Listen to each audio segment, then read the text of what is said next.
오늘 함께 읽은 말씀 통해서 은혜 나눌 말씀의 제목은 시련을 이기는 믿음입니다. 여러분, 우리가 사람이 살면서 시련은 누구에게나 다 있습니다. 그런데 문제는 우리가 시련이라고 하는 것을 어떤 사람은 시련이라고 생각하기도 하고 어떤 사람은 그냥 시험으로 생각하는 사람들이 있어요. 시험과 시련은 다릅니다. 시험은 단순하게 우리에게 닥쳐오는 여러 가지 어려운 일들이지만 시련은 시험보다 더 깊은 의미의 그 시험을 통하여 우리를 단련하는 것을 시련이라 그러는 거예요. 그러니까 시련은 곧 그 시험 가운데서 우리가 그 시험이 우리 믿음의 단련, 우리의 인생에 유익된 결과를 가져오기 위한 단련으로 받아들이고 그런 단련이 되게 하는 사람이 있는가 하면 그냥 시험으로 그치는 사람들이 있단 말이에요. 시험으로 그치면 아무런 유익이 없는 거예요. 그냥 내가 시험 당했어, 고난 당했어, 그냥 그걸로 끝이에요. 그러나 시련은 그 고난을 통해서 그 여러 가지 어려운 일들을 통하여서 나의 믿음이 단련되어지는 거, 단련되어져서 결과는 우리에게 뒤에 가서 전화위복이 되고 합력하여 선을 이룸이 되고 오히려 그 시련으로 인해서 우리가 믿음의 사람 되어 더욱 하나님의 뜻을 잘 깨닫고 분별하여 하나님의 뜻대로 살아감이 우리의 삶의 평안과 축복이 되고 하나님의 나라의 칭찬과 상급과 면류관이 되는 과정, 이걸 시련이라 그러는 거예요. 그래서 오늘 우리가 당하는 여러 가지 시험들이 그 시험이 우리에게 이런 좋은 결과를 가져다주는 시련이 되기 위해서는 우리의 이런 시련이 될 수 있는 믿음이 갖추어져야 된단 말입니다. 그 시험 가운데 이길 때에 비로소 그것이 우리에게 시련이 되는 거예요. 이기지 못하면 시험으로 끝납니다. 본래의 제목이 시험을 이기는 믿음이지만 일부러 앞에 시련을 이기는 믿음이라 그랬어요. 시련을 통과하고 나면 반드시 뒤에는 예비된 은혜와 평강과 축복이 있다.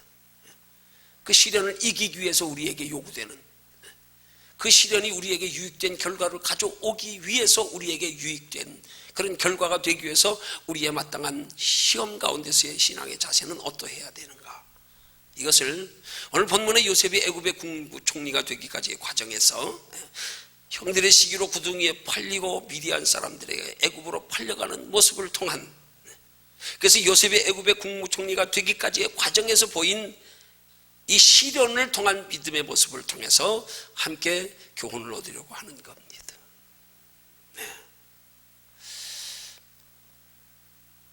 우리 흔히들 인생은 고난과 시련의 연속이라 그러잖아요. 여러분, 사람의 평균 수명을 90년으로 봤을 때요, 우리가 90년이라고 하는 인생 여정은 우리가 그냥 단순히 평범히 생각해 보면 이거 결코 짧지 않은 인생입니다. 그러죠? 90년이면 긴 인생이지요, 그죠? 그러나 인생이 아무리 길다고 해도 우리의 앞으로 남은 인생이 긴 인생이고 그동안 살아온 인생은 돌아보면 너무 빨리 지나가 버린 짧은 인생이에요. 인생 전체를 우리가 수명으로 볼 때는 긴 인생이라고 볼 수 있지만 그게 나이 많고 적음을 불어나고 뒤돌아보면 뒤돌아온 세월은 잠깐이란 말이에요. 근데 나이가 많고 적음에 우리의 세월의 연륜이 어떻든 상관없이 나이 많은 사람도 앞으로 남은 인생은 길게 생각한단 말이에요. 물론 착각이기도 하지만 꼭 영원히 살 것처럼. 아니 60, 70, 80 된 사람들도요, 남은 인생은 긴 걸로 착각하고 살아요. 아니 짧은 인생으로 생각하면은 이제 남은 인생 얼마 안 남은데 어떻게 마무리할까? 과연 이 짧은 인생에 남은 인생의 후는 뭘까? 우리가 좀 진지하게 생각해야 되는데 별로 얼마 안 남았는데도 길다고 착각하고 있는 거예요.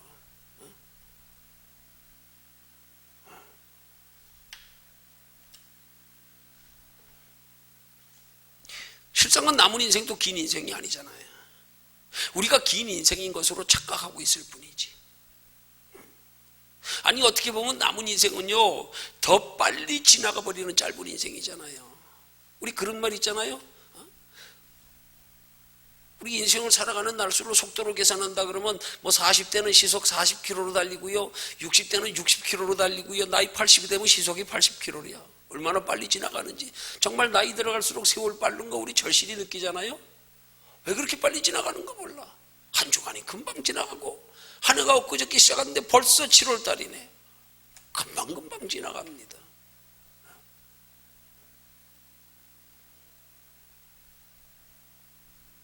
더구나 우리 앞에 있을 영원한 하나님의 나라에 비교하면 정말 말할 수 없이 짧은 인생 아니에요? 그 예수 믿는 사람들이 짧은 인생을 지혜롭게 살려면 우리 앞에 예비된 영원한 하나님의 나라, 거기를 항상 비교하여 생각할 줄 알아야 된단 말이에요. 그래야 내가 육체로 짧은 기간 동안에 어떻게 살아야 할까에 대한 그래도 고민이 생기고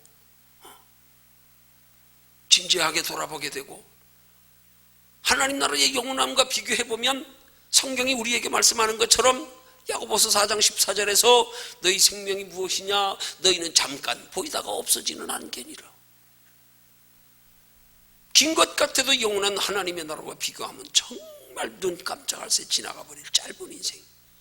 이걸 우리가 하나님의 나라, 영원한 하나님의 나라에 우리가 들어갈 때, 하나님 앞에 설 때를 의식하고 살면, 그러면 우리 인생을 대하는 자세가 다르다. 인생에 대한 개념이 달라진단 말이야. 이거 잠깐인데 어떻게 살아야 하나? 네.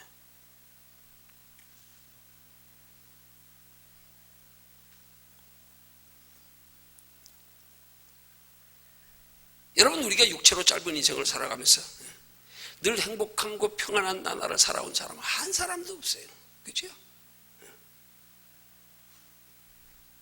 그러나 중요한 사실은 우리 그리스도인들에게 있어서 우리의 인생을 살아가는 모든 날들은 다 영원한 하나님의 나라를 준비하기 위한, 영원한 행복을 누리기 위한 준비를 하는 과정에서의 이 믿음의 훈련 과정이라는 사실입니다.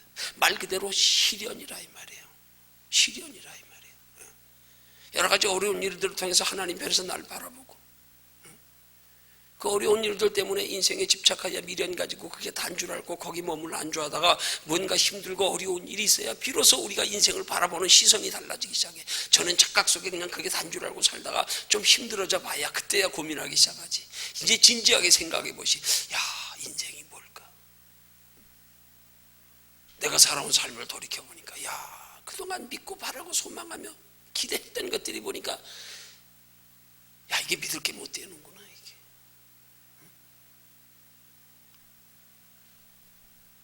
빨리 헛된 소망 끊어버리고, 아이, 더 이상 속고 살지 말지.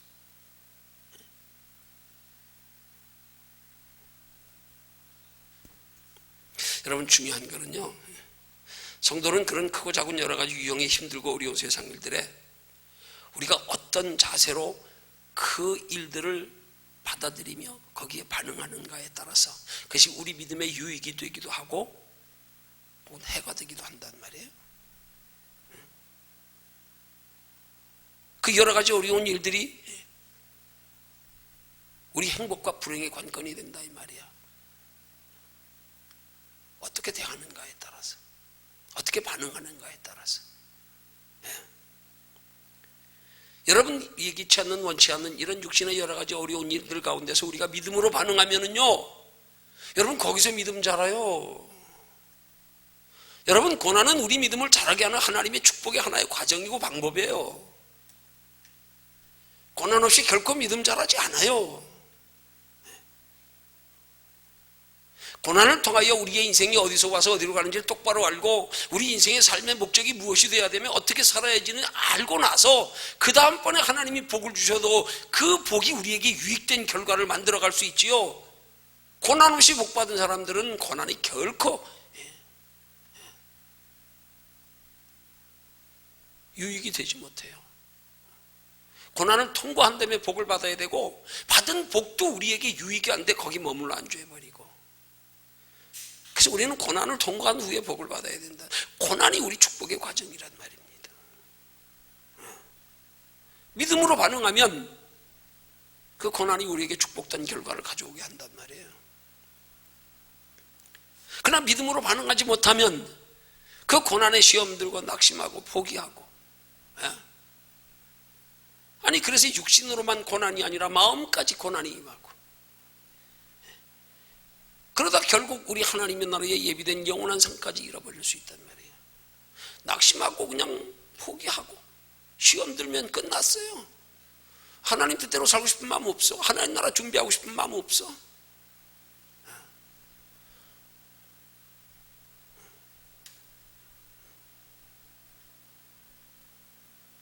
우리 종종 세상에 살면서 그리스도인들이 고난당할 때에 마치 그 고난을 가지고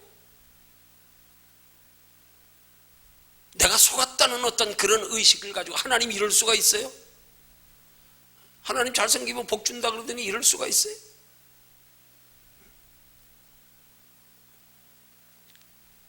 여러분, 세상 고난은요, 세상이 우리를 속이는 거지 하나님이 우리 속이는 거 아니에요.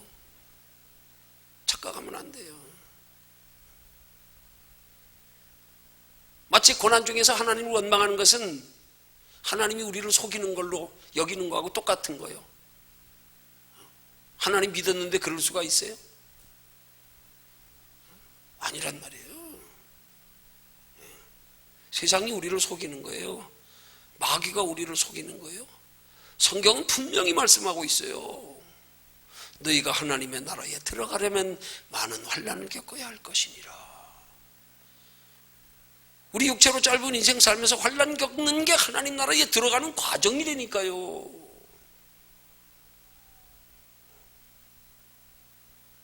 성경이 어디 예수 믿으면, 예수 잘 믿으면 복 받는다는 말만 있어요. 기복신앙은 예수 잘 믿으면 복 받는다는 말에만 꽂혀가지고요, 오히려 그런 사람들을 복 받는다고 한 잘못된 복음의 진리 때문에 그 영혼들을 다 망쳐버려.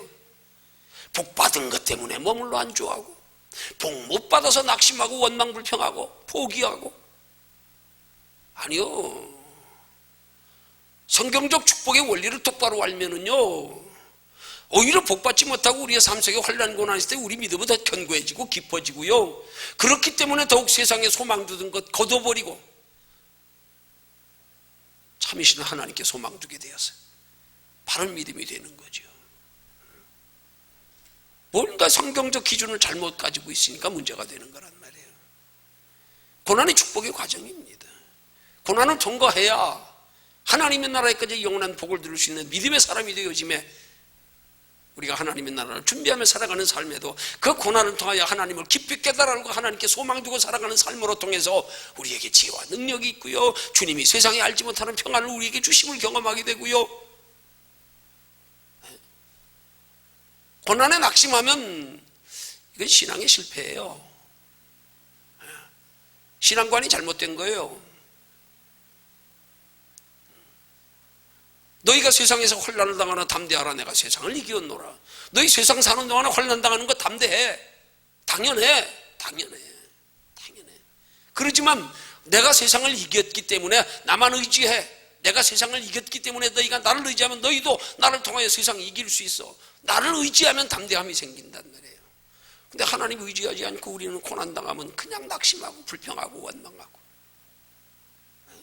고난이 축복의 과정인데, 고난 없이 복을 받은 사람들이 신앙이 변질되는 거예요. 고난 없이 복을 받은 사람들이 신앙생활하도 조금만 어려움 되면 주저앉아 버리는 거예요. 고난이 하나님이 우리에게 예비해 두신 영육간의 축복의 필수 코스인데, 이거 거치지 않고는 하나님 나라까지 영원한 상 못 받아요. 고난에 관한 개념이 똑바로, 축복관이 똑바로 안 돼 있으니까 문제가 되는 거라 이 말이에요.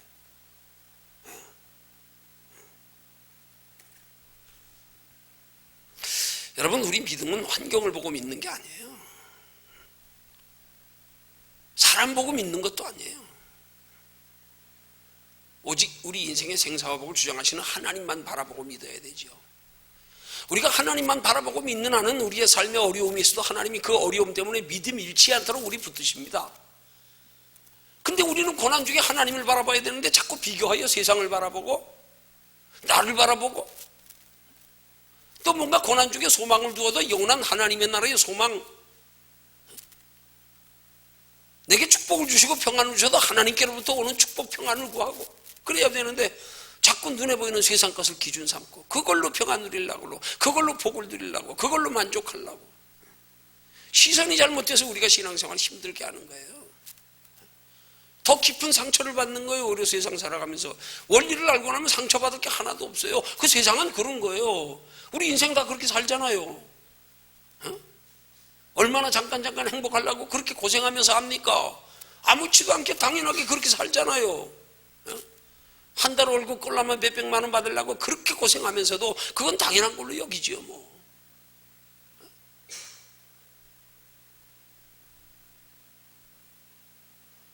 정말로 우리가 하나님 안에서 바른 신앙의 기준이 똑바로 설정되어 있으면 그게 진짜 영육간의 인생을 행복하게 사는 길이에요.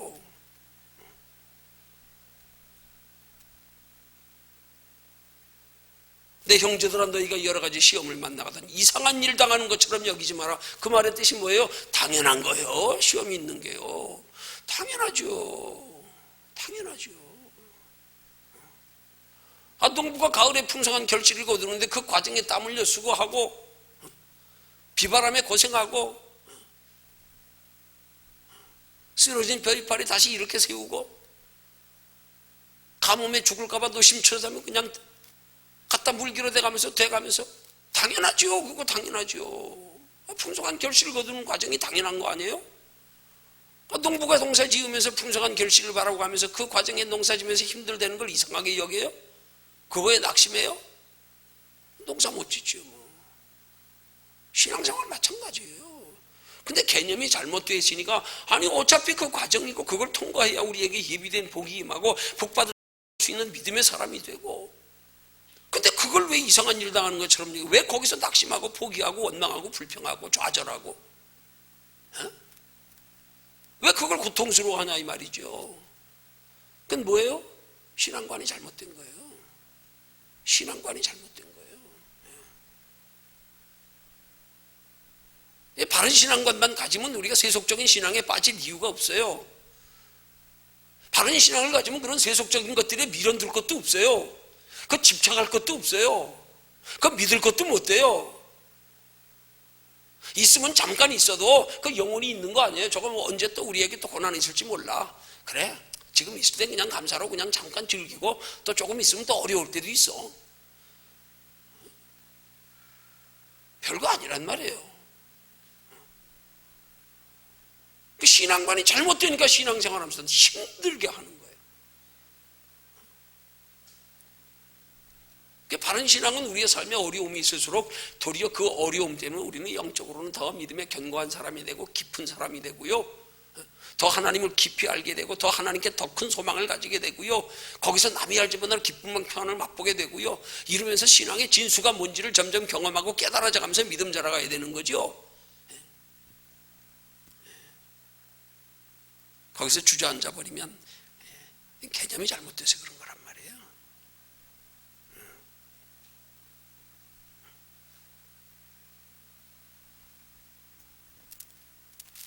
더늘어 우리가 신앙생활하면서 깊이 생각해야 될 게 뭐예요? 우리 예수 믿는 목적은 이 땅에서 잠깐 그런 것 때문에 믿는 거 아니잖아요. 더 크고 영원한 걸 발견한 사람들이 왜 목적을 여기 두냐고요.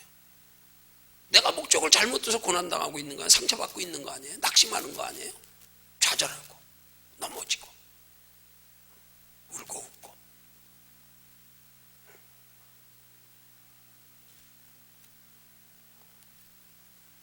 우리는 영원히 살기 위해서 믿는 거예요. 그 영원히 사는 것 단순하게 예수만 믿었으면 됩니까? 그렇게 생각하는 사람들이 예수만 믿는 신앙생활 하다가 예수만 믿으니까 다 됐어. 그 다음 목적이 없어. 목표가 없어. 그러니까 적당히 신앙생활 하다 세상 사람들하고 똑같이 되는 거야. 다시 또 소망은 세상으로 가네. 예수 믿어요. 근데 목적이 없어. 목표가 없어. 예수 믿어 다 이루어졌어. 오직 예수 그리스도 십자가로. 사람은 소망을 먹고 사는 존재인데 소망이 없어. 구원 다 이루어졌어. 구원받은 우리에게 그 다음 목표가 없어. 그 다음 하나님께서 우리에게 예비해 두신 바, 그 다음 예수 그리스도를 영접하는 후에 우리가 어떻게 살아야 할지에 대한 하나님의 말씀에 관심이 없어. 그러니까 다시 세상 사람들하고 똑같이 되는 거야. 예수 믿는 것만 같아. 그냥 예수 믿고 천국에 있다는 거 아는 것만, 다른 거 없어. 사는 건 똑같아. 그 다음부터 똑같이 육신의 거에 울고 웃고. 그 다음 단계에 우리 앞에 예비된 영원한 상이 있다는 것.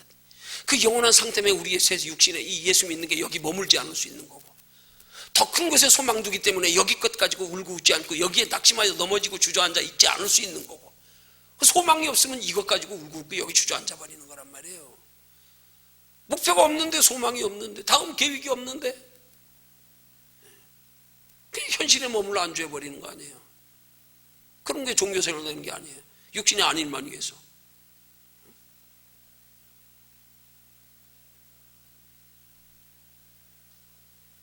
하나님의 자녀된 성도는 하나님 안에서 축복된 신앙생활의 원리를 바로 알아야 된단 말이에요.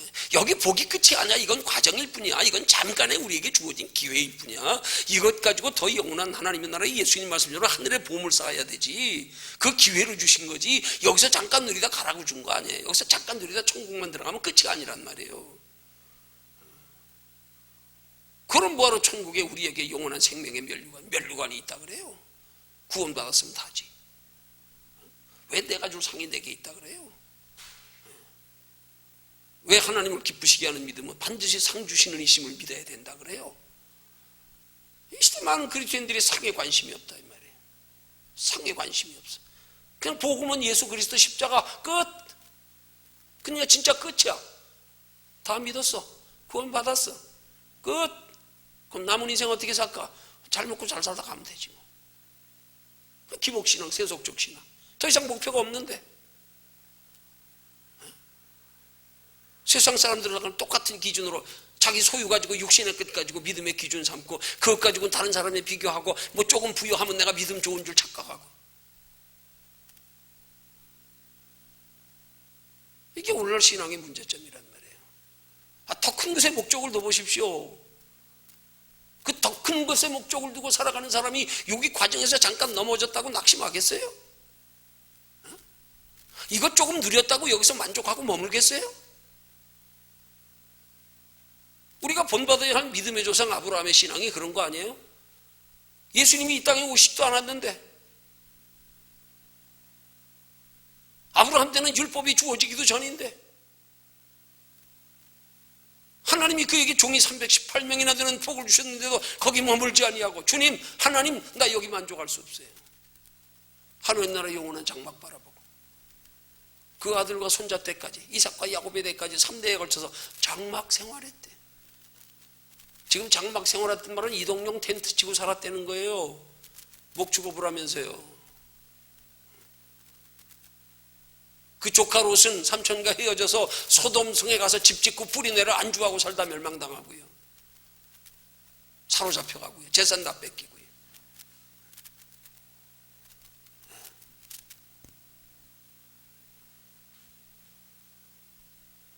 여러분, 우리가 신앙생활하면서 자꾸 여기에 낙심하고 자꾸 그렇게 되는 거는요, 그 기준이 잘못된다는 거예요. 지금 신앙의 기준이 잘못됐다는 증거예요. 그건 환경 따라 믿는 믿음이에요. 환경 따라 믿는 믿음. 신앙은 환경 따라 믿는 게 되면 안 돼요. 사람 보고 믿어서도 안 되고요. 그런 믿음은요, 하루 12번도 뒤집어져요. 환경 따라, 상황 따라, 기분 따라, 인간관계 따라 그냥 왔다 갔다.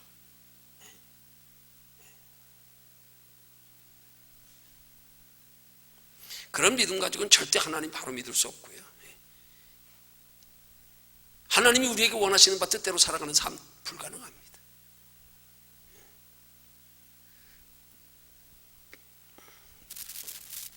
그러나 오늘 본문의 요셉의 모습을 보십시오.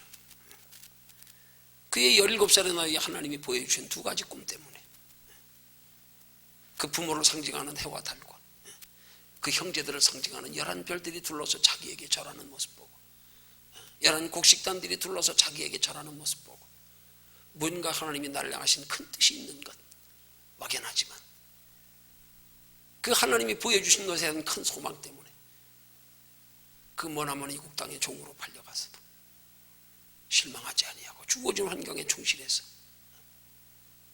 시위대장 보디발이 자기의 가정의 모든 총무의 재반 열쇠를 다 맡길 정도로, 더하여 거기 그 보디발의 아내의 유혹을 통하여서 옥에 갇혀 모함당하여 옥에 갇혔는데도 그 억울한 상황에서도 얼마나 그 소망이 그렇게 컸으면 그 소망에 대한 굳건한 믿음 때문에 그 환경에서도 좌절하지 않냐고. 얼마나 그 옥에서 성실했으면 같은 죄수들끼리 죄수들을 감시하는, 관리하는 감옥의 키를 다 요셉에게 맡기겠냐 이 말이에요. 그럼 요셉이 이런 시련 가운데 가졌던 그의 믿음은 어떤 믿음이냐고요. 그가 만약에 육신에 그냥 이 땅에서 육신의 복이나 받고 육신적으로 그냥 형제들이나 부모들 앞에 높임 받는 정도로 생각했더라면 아마 거기서 좌절하고 포기하고 끝났을 거예요. 현실에서 육신적으로만 그 하나님이 보여주신 계시의 꿈들이 다 이 땅에서 육신에 이루어질 것들로만 생각했더라면 포기했을 거예요.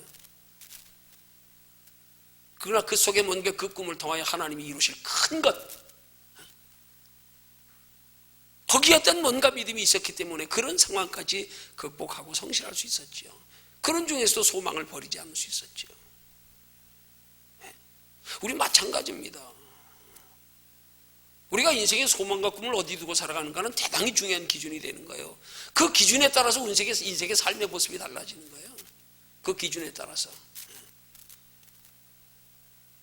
정말로 찬송가 543장의 가사처럼 우리가 저 높은 곳을 향하여 바라보고 간다 그러면 여기서 어떤 시련이 와도 믿음을 잃지 않습니다. 오히려 그것 때문에 믿음 더하여지지요. 도리어 그것 때문에 믿음의 한이 맺히지요. 하나님의 나라에서만큼. 그래, 조금만 참자. 그래, 하나님 나라 가서 보자. 우리의 삶의 관심과 소망과 목적을 어디 두는가가 우리의 삶을 결정짓는 굉장히 중요한 요인이란 말입니다. 예수 믿는 사람은 이것부터 바르게 돼야 되는 거예요. 근데 여전히 예수 믿고도 우리의 삶의 목적을, 관심을, 소중히 여기는 걸, 사랑하는 걸 영원한 하나님의 나라에 예비된 것보다 이 땅의 걸 더 소중히 여기며 사랑하고 관심 가지고 여기에 치우쳐 살아가니까 감당이 안 되는 거죠. 뭐 여기다 소망 두고 살았는데 여기서 소망이 안 이루어지니까 낙심하지요. 영원한 게 소망 두고 사는 사람은 여기에 안 이루어진다고 낙심 안 해요. 지금 내 소망 목적 아직 결판 난 거 아니에요. 이루어가는 중일 뿐이에요. 뭘 과정에서 육신에 조금 힘들다고 그것 때문에 신앙까지 팔아먹습니까? 뭘 포기합니까? 아니라니까요. 아니라니까요.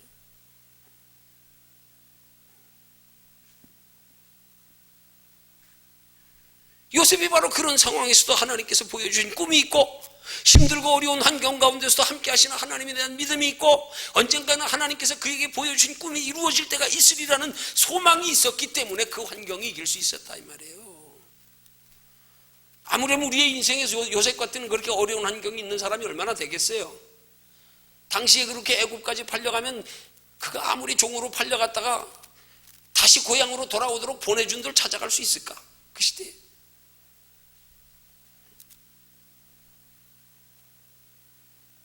억울한 누명으로 옥에까지 갇힌 사람이 인생 끝난 거 아니에요? 어떤 사람이 인생을 살면서 그렇게 큰 고난에 직면해서 그럼에도 불구하고 그 꿈과 소망을, 그 믿음을 포기하지 않고 그 요셉이 가졌던 꿈이 어떤 꿈이겠냐 이 말이에요.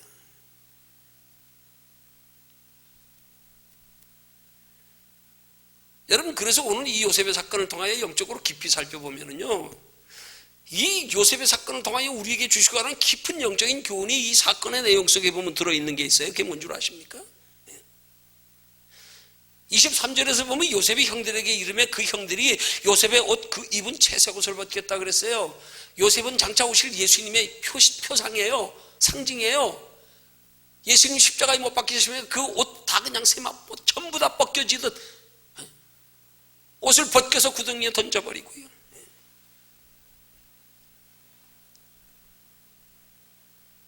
그러나 구덩이에 물이 없어 죽지 않았을 때 애굽의 상구들이 왔을 때 그들이 뭘 가지고 왔다고요? 여기 중요한 말씀 보세요. 25절에요.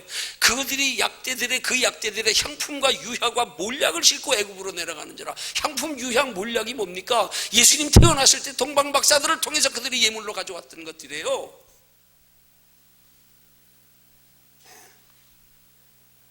36절에서 유다가 자기 형제들에게 이르되 우리가 우리 동생을 죽이고 그의 피를 은닉한들 무슨 유익이 있을까? 그 유다가 누굽니까? 똑같은 예수님 팔아먹었던 유다와 동일한 이름. 그 형제들이 28절에 보면 그 요셉을 애굽의 상구들에게 팔아먹을 때 얼마로요? 은 20에 팔았다고요. 가룟 유다가 예수님 은 30배 팔죠. 여기에 영적인 깊은 예수님의 모습이 들어있어요. 예수님 하나님 영광 보좌 우편 바라보고 십자가의 부끄러움을 개의치 아니하신 예수님.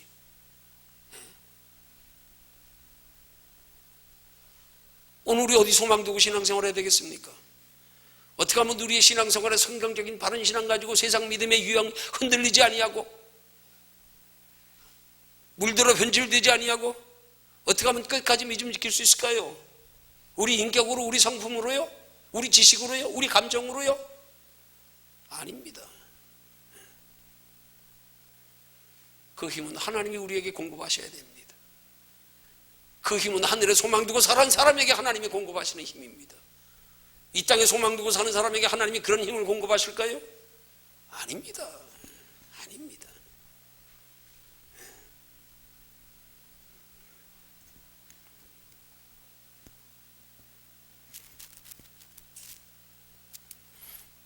우리 예수 믿는 목적이 이 땅에서 육신에 강한 편하려고 믿는 거 아닌가? 이거 분명히 잊어버리면 안 돼요. 우린 자꾸 무의식 중에 빠져요. 또 빠지고 또 빠지고.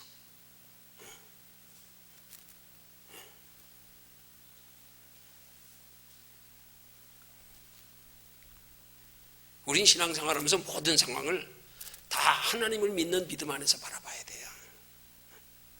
하나님이 나와 함께 하심을 믿는 믿음 안에서 바라봐야 돼요. 그런 믿음에 하나님이 함께 하십니다. 그런 믿음에 하나님이 우리 인생을 주관하십니다. 넘어져도 끌고 일으켜 갑니다. 여러분, 주님이 우리에게 어린아이 같은 믿음을 가지라는 말씀의 교훈 속에 우리에게 얼마나 무슨 우리의 지식과 우리의 의지와 우리의 성품으로서의 뭘 요구하시는 게 아님을 어린아이 같은 믿음을 가지라는 말씀 속에서 우리가 깊은 영적인 교훈을 또 얻어야 되는 거예요. 너희 똑똑하고 너희 단순해져라, 어린아이처럼. 하나님만 바라봐. 하나님만 의지해. 네가 네 머리 가지고 얼마나 네 의지 가지고 얼마나 하나님을 잘 섬겨서 그런 거 원치 않습니다. 어린아이 같이 단순해져라. 그냥 단순해져라. 왜 신앙생활 잘못합니까? 다 자기 머리 의지하다 다 넘어지는 거예요. 다 이것만 내려놓으면 되는데 이거 못 내려놔서 그런 거예요. 그럼 못 내려놔서 순간순간 자빠지더라도 자빠졌을 때 깨닫고라도 그래 또 나를 의지했구나. 그럼 다시 깨닫고라도 하나님 의지하고 하나님께 소망둬야죠. 끝까지 또 나 의지하고 내 기준 삼고.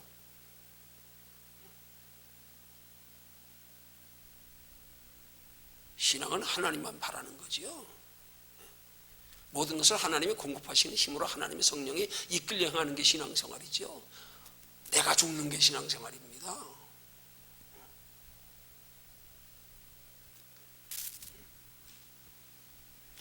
하나님 나라에 소망 두고 사는 성도는 세상에서 시련이 있을수록 하나님 나라의 소망은 더욱 크고 간절해지게 돼 있어요. 그 소망 때문에 세상에서 시련이 있을수록 믿음이 더 깊어지게 돼 있어요.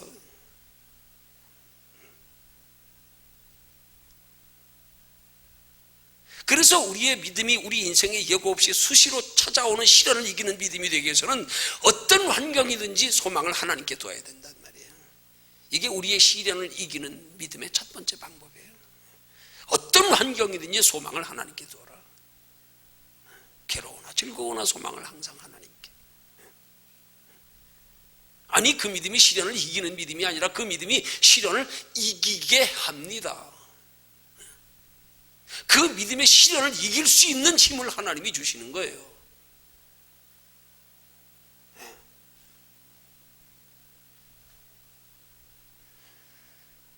그래서 시편 119편 71절에서 시편 기자가 고백하는 말이 고난당한 게 내게 유익이라 이로 인하여 내가 주의 율례를 배우게 되었도다 하는 말씀이란 말이에요. 고난당할 때 우리가 하나님을 더 의지하고 가까이 하고 소망 두는, 그게 하나님이 우리 고난 주심의 목적이에요. 그래서 고난 가운데서 그렇게 하나님을 의지하고 하나님께 소망 두는 게 그게 믿음 자라가는 거예요. 정상적인 코스를 받는 거예요. 근데 우린 고난당하면 엉뚱한 쪽으로 빠져버리네. 그럴수록 하나님께 소망 둬야 되는데, 그럴수록 하나님 의지해야 되는데 그거 안 하니까 그런 거란 말이에요. 벌써 곁길로 샌 거예요. 그게 하나님 고난 주심의 목적은 그것 때문에 하나님 더 의지하고 하나님께 소망 두라고 고난 줬는데 엉뚱한 쪽으로 빠지네. 지가 고난 해결해 보려고. 지가 엉뚱한 데서 소망을 다시 찾으려고. 엉뚱한 데서.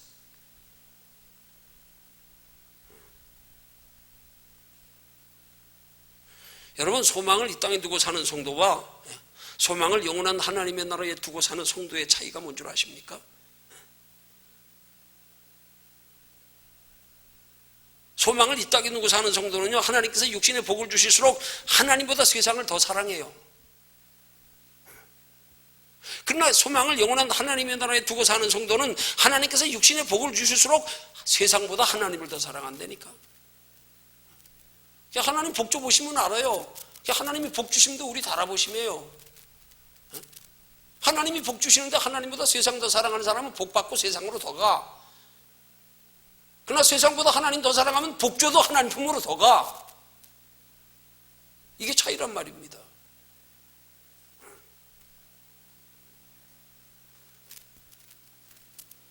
그래서 우리의 신앙생활의 초점은 소망을 하나님께 두는 거란 말이에요. 그 이상을 하나님이 요구하지만 너 소망만 하나님께 두어, 너 목적만 하나님께 두어. 그럼 내가 끌고 갈게. 내가 인도해 갈게. 내가 붙잡고 데리고 갈게. 그거란 말입니다. 근데 소망은 거기 안 두고 자기 의지로, 자기 감정으로, 자기 지식으로, 자기 성품 가지고 자기가 뭘 이루어 가려고.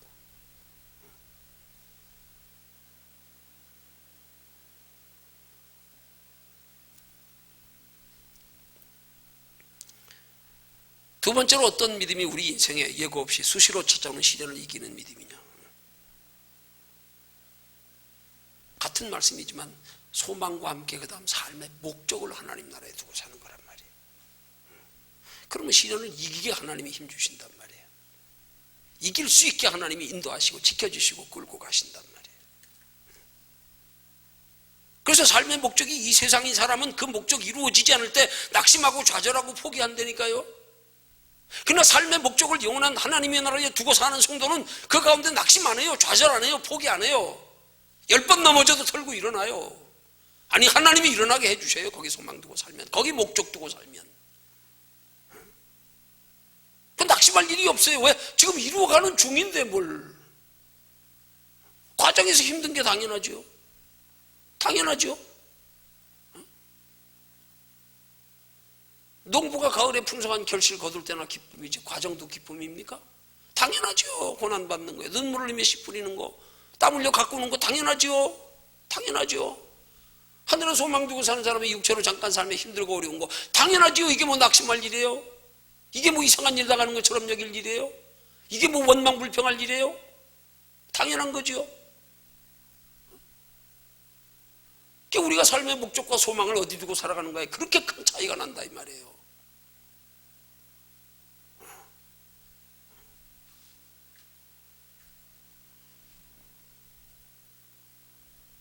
육신의 축복에서도 마찬가지예요. 소망과 삶의 목적을 이 땅에 두는 성도와 삶의 목적을 영원한 하나님의 나라에 두고 사는 성도의 차이가 뭐냐? 삶의 목적을 이 땅에 두고 사는 성도는 하나님께서 복을 주실수록 더 세상 일에 바빠, 더 주를 위해 사는 일에 소홀해져.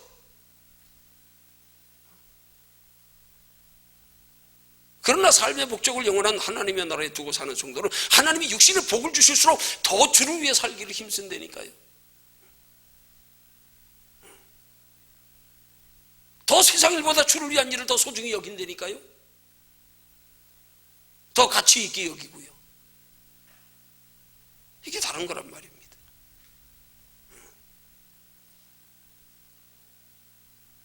그렇게 하나님의 나라에 두고 소망과 목적을 두고 사는 것 때문에 얼마든지 이 세상의 가정에 힘들고 어려운 거 얼마든지 극복할 수 있다. 능히 참고 인내할 수 있다. 그럴수록 소망도 커진다. 그럴수록 목적은 더 뚜렷해진다. 더 간절해진다. 동남풍아 불어라. 서북풍아 불어라. 가시밭에 백합화 예수의 향기 날린다. 그럴수록 더 하나님의 나라의 한이 더 맺히고 도옥이 생기고 이 땅에 별 볼 일 없어도 하나님 나라에서만큼 영원한 것만큼은 잃지 않으리라. 이렇게 되는 거란 말입니다. 그래서 우리가 바른 목적, 바른 소망 가지고 신앙생활하는 게 대단히 중요한 거예요. 이걸 일컬어 바른 복음이라고 그러는 거예요. 복음이 똑바로 돼야 복음 안에서 똑바른 가치관 가지고 똑바르게 그리스도인답게 살다가 하나님 나라 상 받죠.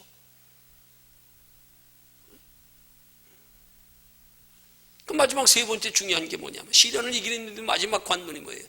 그 소망 가지고 그 목적 이루어질 때까지 인내하면서 기다리는 믿음이란 말이에요. 많은 사람들이 잘 나가다가 기다리면서 자빠져다. 기다리면서 끝까지 못 기다려가지고, 아무리 소망이 있고 믿음의 목적이 바르고 분명해도 기다리지 못하면 끝이에요. 끝났어요. 기다리지 못하면. 기다리는 게 믿음의 절정이에요. 기다리는 게요.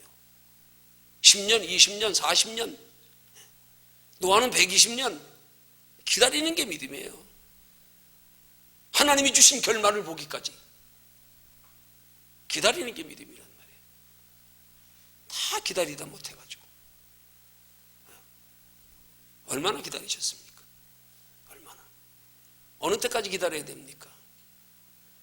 하나님이 인정하실 때까지요. 아니요, 우리 기다림의 절정이, 기다림의 끝은 하나님 나라 갈 때까지입니다. 그러면 하나님 나라 갈 때까지 기다리는 사람은 뭘 기다리는 게 되는 거예요? 왜 여기서 기다리다 포기합니까? 기다림의 관심 대상이 잘못됐다는 증거예요. 그 기다림의 목적이 영원한 하나님의 나라인 사람은 하나님 앞에 갈 때까지 기다린단 말이에요. 이 땅에 그 기다리다가 안 되니까 10년 믿다 그만두고 5년 믿다 실망하고, 기다림 자체가 이미 기다리지 못하는 건 기다림의 대상, 기다림의 소망, 기다림의 바라는 게 잘못됐다는 증거예요. 그게 영원한 하나님의 나라 가면 거기 갈 때까지 기다릴 거 아니에요. 거기 갈 때까지 이루어지지 않았다고 낙심 안 할 거 아니에요. 이 땅에 그 기다리니까 그러지. 이 땅에 거. 이 땅에 기다리다 안 이루어지니까 5년 믿다 뒤집어지고 10년 믿다 뒤집어지고, 에이 포기해라 치아라. 기다림의 대상이 잘못되는 증거예요. 영원한 거 기다려 보십시오. 거기 갈 때까지 기다립니다. 거기 가서 상 받으면 돼요. 그럼 거기 가서 상 받기 위해서 필요한 건 하나님이 때를 따라 이 땅에서 알아주실 거 아니에요. 물론 거기 영원한 하나님의 나라에 끝까지 기다리기 위해서 그 과정이 우리가 준비하는데 육신의 축복도 필요합니다.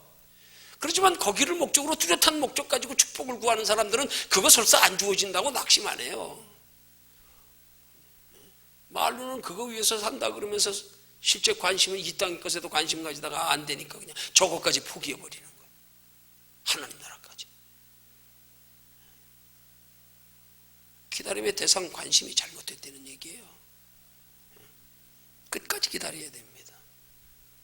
하나님이 축복하실 때까지. 궁극적으로는 하나님이 주신 결말을 하나님의 나라에 볼 때까지 잘했다. 칭찬 상금 멸류관 받을 때까지. 구원도 축복도 영원한 상도 다 인내 후에, 인내로 하나님께 믿음을 인정받은 후에 하나님 주시는 거예요. 육신의 축복을 받은 아브라함의 예를 들어 히브리서가 말씀하는 거 아닙니까? 저가 이같이 오래 참아 하나님께로부터 약속을 받았느니라. 그 오래 참은 게 이삭이 장성하여 하나님 앞에 그 아들을 상식에 안 맞는 하나님의 명령을 따라 제물로 주기까지 하는 그 결단까지 할 때에 비로소 하나님이 이제야 네가 나를 경외하는 줄 아노라. 이제야 아들을 죽이기까지 순종하는 모습 보소. 그 아브라함에게 하나님이 맹세까지 하시면서 약속하셨어요. 저가 이같이 오래 참아 복을 받았느니라. 참아야죠. 여러분 참으면요, 참는 과정에서 하나님이 평안도 주시고요, 참는 과정에서 때를 따라 피할 길도 주시고요, 참는 과정에서 하나님을 깊이 경험하게 하시기도 하고요. 참는 게 신앙생활입니다. 참는 속에서 하나님이 함께 하시는 거예요.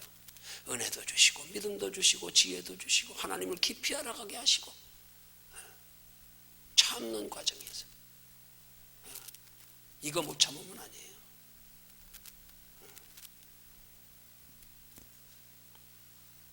결론 냈습니다. 하나님이 우리를 영육간에 축복하시기를 원하십니다. 이 땅에서뿐만이 아니라 영원한 하나님의 나라에까지 영원히 복 주시기를 원하시고 영원한 복을 예비해 두시고 있습니다. 내가 줄 상이 내게 있다. 각 사람의 일한 대로 내가 갚아주리라. 계시록 22장 12절의 말씀처럼. 그 우리를 그토록 이 땅에서뿐만이 아니라 영원한 하나님의 나라에까지 영육간에 복 주시기 위한 믿음의 시련, 이 시련에 우리가 소망을 가지고 목적을 바르게 분명히 해서 그 목적이 이루어질 때까지 우리에게 예비해 두신 하나님의 영육간에 이 땅에서뿐만이 아니라 영원한 하나님의 나라의 영원한 축복을 받기까지 참고 인내함으로써 하나님께로부터 그 믿음을 인정받아 이 땅에서뿐만 아니라 영원한 하나님 나라에까지 영원히 예비된 복과 상을 받는 저와 여러분들 되기를 주님의 이름으로 축원합니다.